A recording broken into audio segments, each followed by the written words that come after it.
الموضوع ديال الأسعار، الحكومة تواكب هذا الموضوع، تتابعه.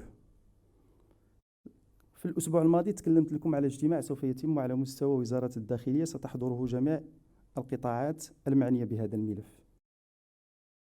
هناك اجتماعات أخرى سوف تكون غدا إن شاء الله. هذا الموضوع هذا لا يجب أن نعتقد في لحظة من اللحظات بأن الحكومة تواكبه بشكل دقيق جدا وتتابعه، ماشي فقط على مستوى المراقبة.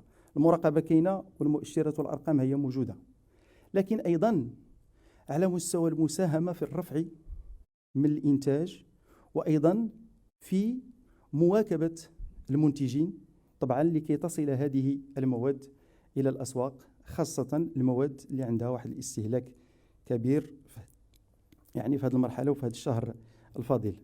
مرة أخرى الحكومة سوف تستمر في تتبع هذا الموضوع ومواكبته. وطبعا مني كنشوفوا هذه التقارير كلها، لأنه تكلمت على واحد من التقارير، هذاك التقرير تكلم فقط على المرحلة ديال فبراير، ديال يناير إلى فبراير، لكن مني كناخذوا المتوسط إن شاء الله بحكم مجموعة من التغيرات اللي كتوقع في الخارج وأيضا يعني في بلادنا، لأن جزء كبير من هذا التضخم يجب أن نعترف بأنه مستورد مرتبط بمجموعة من المواد اللي لا دخل للإنتاج الوطني فيها.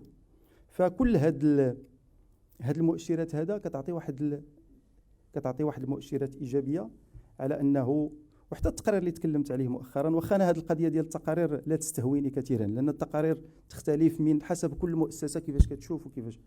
المهم هو أنه في نهاية المطاف يجب بفضل هذه يعني الإجراءات اللي قمنا بها، وإذا تطلب الأمر إجراءات أخرى سوف تقوم بهذه الحكومة لكي نحافظ على هذه المواد كلها وعلى هذه يعني المنتجات التي يستهلكها المغاربة في أسعار معقولة.